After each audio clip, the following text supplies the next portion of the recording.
Yo, turn me up, yo. Okay.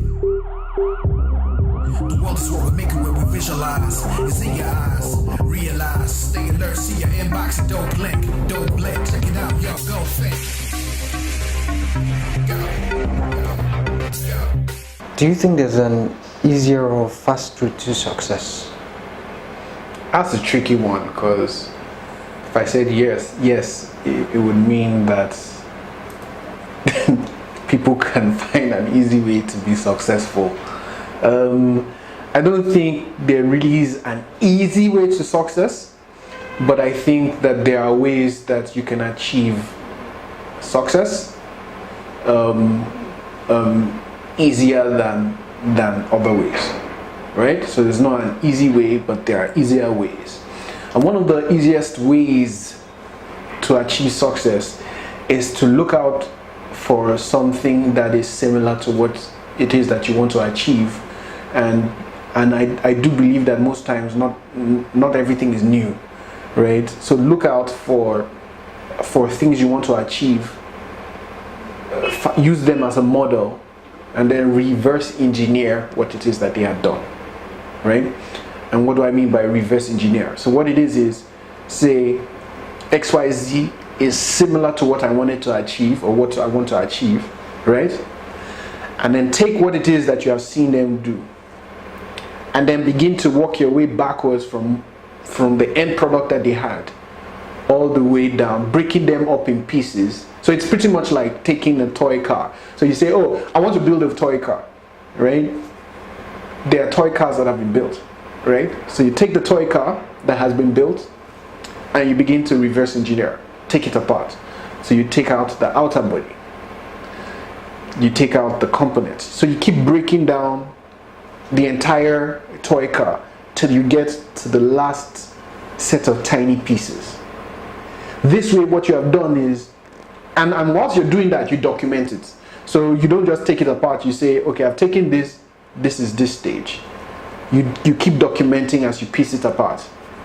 Now what happens is, you've gone backwards, but now you can see how you can develop from the tiniest bit into the end. You can see how to move from beginning to end, right? So you work back. So reverse engineering is taking apart what currently exists and going to their beginning so that you can see how you can start. And even as you now move from start to end again, you begin to modify and say, okay, at stage 3, this is what I will do different. At stage 4, this is what I will do different. When you now begin to journey from beginning back to the end, you will not end up with the same end product that they had, because you would have made modifications in the middle. But what has happened is that you needed what they had to break down the components to see how they started, right? I think for me that's the fastest or the easiest route to success, right? Or the easiest route to success. If somebody has written a book, right, take the entire process, speak to them, and then reverse engineer from finished book to concept. Then I start working my own way from concept back to finished book, right? And as I modify each idea or different stages in the idea, I'll find out, of course, I will not come up with the same book, right? But yeah, the end product wouldn't be the same. But reverse engineering had helped me know how to kick off, right? So yeah, maybe that's an easier way to success. Okay, so you mentioned modifying as you go along. Yes. How do you know when you're not modifying for sabotage? It's about objective. I know I say this a lot, but it's about objective, right?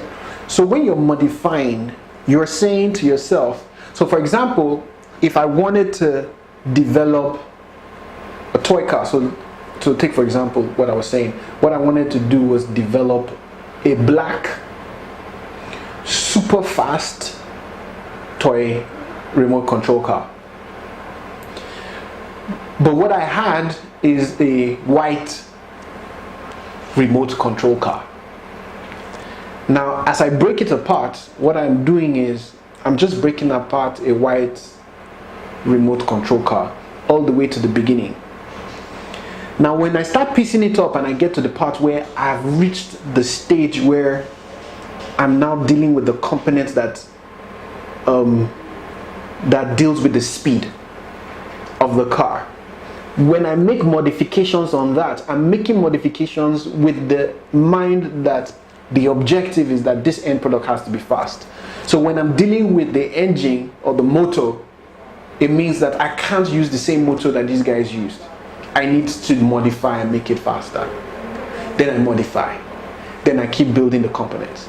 Now when it comes to the body part, it means I can't use a black covering, a white covering, because I need to develop a black, fast car. So now my paint job is different. So I modify the paint job, right? So in the end, I end up with a black, extremely fast racing car. But every modification that has been made with respect to what it is that I wanted to achieve as an objective.